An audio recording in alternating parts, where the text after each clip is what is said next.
चार युग होते हैं। पहला सतयुग, दूसरा त्रेता युग, तीसरा द्वापर युग और चौथा कलयुग। सतयुग की आयु है 17,28,000 वर्ष। त्रेता युग की आयु है 12,96,000 वर्ष और द्वापर युग की आयु है 8,64,000 वर्ष और कलयुग की उम्र है 4,32,000। आपको चारों युगों की उम्र याद करनी हो तो एक मैथमेटिक का फॉर्मूला बता देता। केवल कलयुग के आयु को याद कर लो। कलयुग की आयु कितनी है?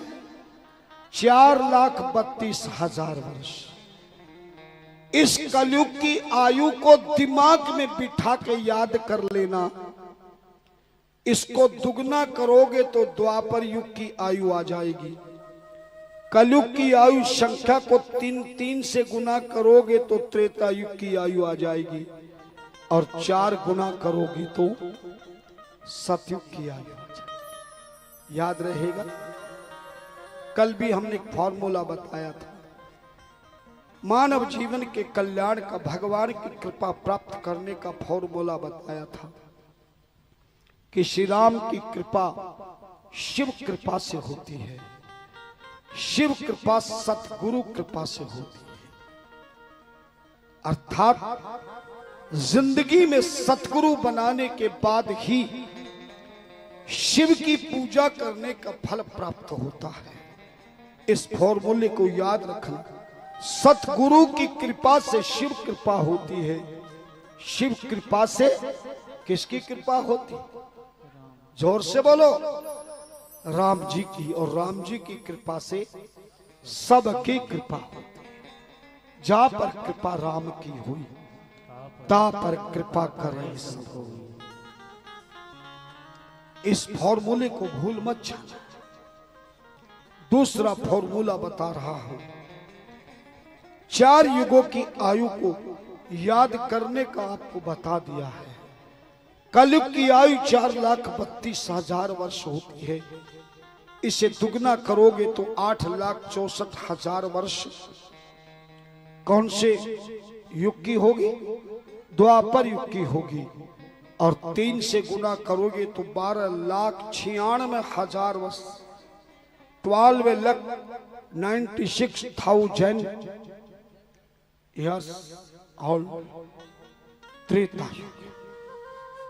और 4 से गुना करोगे तो 17,28,000 वर्ष सतयुग की आयु होगी। एक बार एक अपनी अपनी आयु के अनुसार जब चारों युग एक बार पूरी आयु बिता देते हैं तब एक युग समाप्त होता है। कितने युग समाप्त होते हैं? जैसे 12 महीने बीत जाने पर 1 साल बीतता है, 30 दिन बीत जाने पर 1 महीना बीतता है। ऐसे सतयुग त्रेता द्वापर आयु है।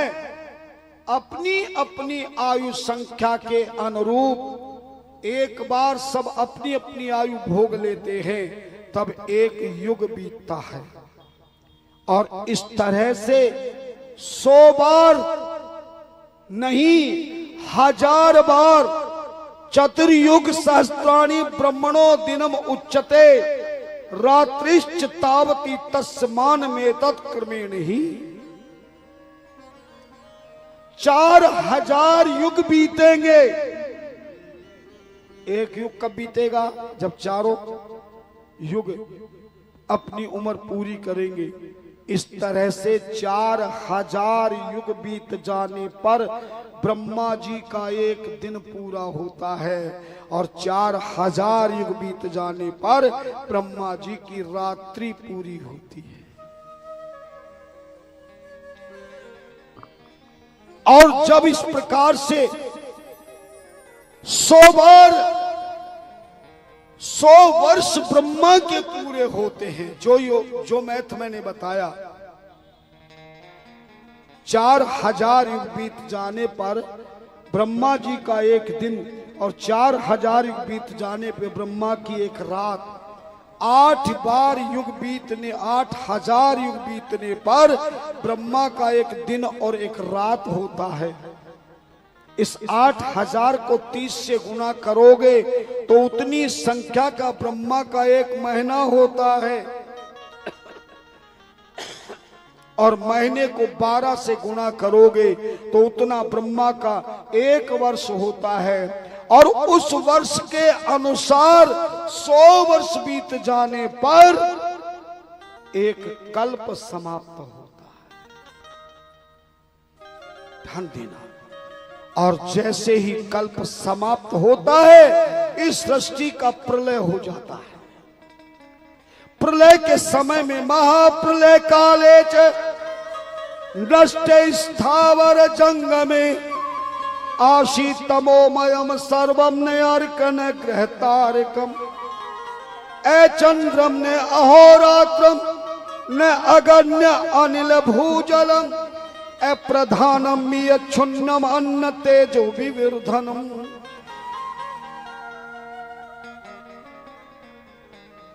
याद रखना,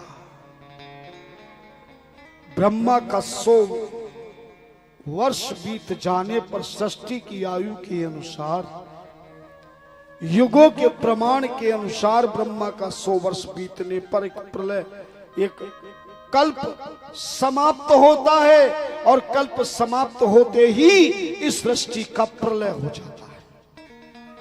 और जब सृष्टि का प्रलय होता है तो न आकाश रहता, न पृथ्वी रहती है, न पाताल रहता, न चंद्रमा रहता, न सूर्य रहता, न तारे रहते हैं, न देवलोक रहता है, न पृथ्वी लोक रहता, न पाताल लोक रहता है, न स्वर्ग रहता है, न नरक रहता है।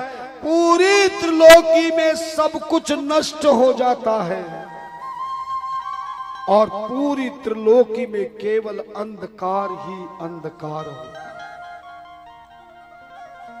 बात समझ रहे हो ना? मेरी समझ में आ रही है ना? यानी प्रलय काल में सब कुछ समाप्त हो जाता है।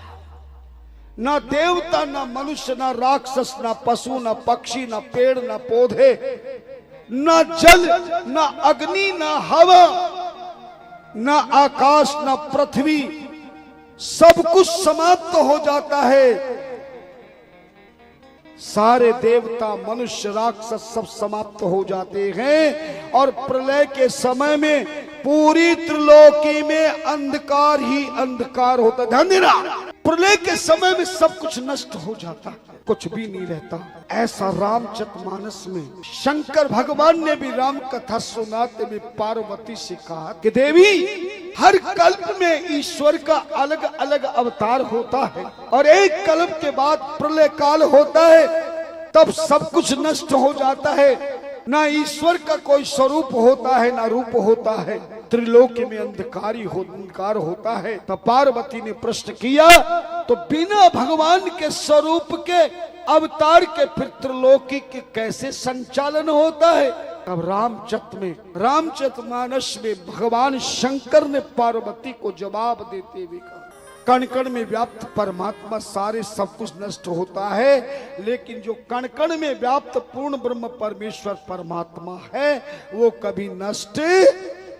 जैसे सुनार, ध्यान देना, जैसे सुनार ग्राहकों से पुराना सोना खरीद के रख लेता है, लेकिन सारे सोने के आभूषणों को जब अग्नि में पकाता है तो देखा होगा सारे आभूषण अग्नि से पिघल करके सब नष्ट हो जाते हैं। उनका आकार, प्रकार, विकार, साकार सब समाप्त हो जाता है, सब एक रस बन जाते हैं। लेकिन सारे आभूषण नष्ट होने के बाद भी एक चीज नष्ट नहीं होती। क्या?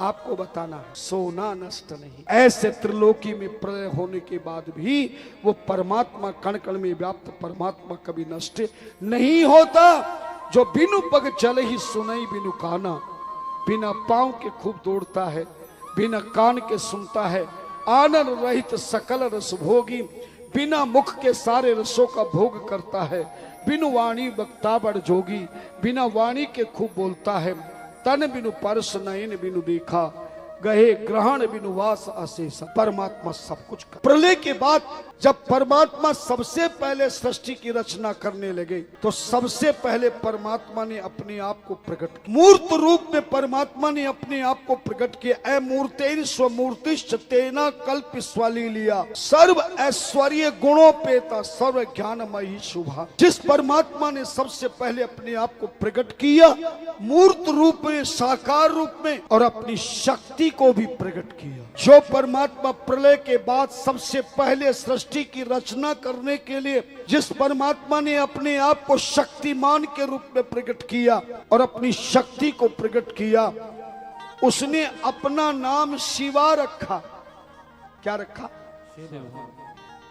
ध्यान देना, सदा शिव रखा और शक्ति का नाम शिवा रखा। यानी जो सबसे पहले परमात्मा प्रकट हुए शिव पुराण के आधार पर उनका नाम सदा शिव था और उनकी शक्ति का नाम शिवा था। उस सदा शिव के शरीर पर ना कोई वस्त्र था, ना कोई माला थी, ना कोई चंदन था, ना कोई वस्त्र था। पूरा नग्न शरीर के रूप में परमात्मा ने अपने आप को प्रकट किया। उसके सर पर केवल बाल ही बाल थे। पूरे त्रिलोकी में बाल ही बाल फैले थे। तभी सदा शिव और शक्ति ने सबसे पहला त्रिलोकी में सबसे पहला देव प्रकट किया और अपने रहने के लिए सबसे पहले नगर प्रकट किया। ताभ्याम च रमणाभ्याम च तस्मिन् क्षेत्रे मनोरमे परमानंदम रूपाभ्याम परमानंद रूपणी। ध्यान से कथा को सुनो। सृष्टि की रचना प्रारंभ हो गई है। कैसे कैसे देवता प्रकट होते, कैसे कैसे शिव प्रकट होते हैं। सदा शिव शक्ति ने सृष्टि की रचना को करने के लिए सबसे पहले अपने रहने के लिए जिस नगर को प्रकट किया उस नगर का नाम अश्यानंद वनम नाम पुराकारी पिनाकना। जिस नगर को भगवान ने अपनी शक्ति से प्रकट किया उस नगर का नाम आनंद वन रखा। क्या नाम रखा? जोर से बोलो। आनंद वन।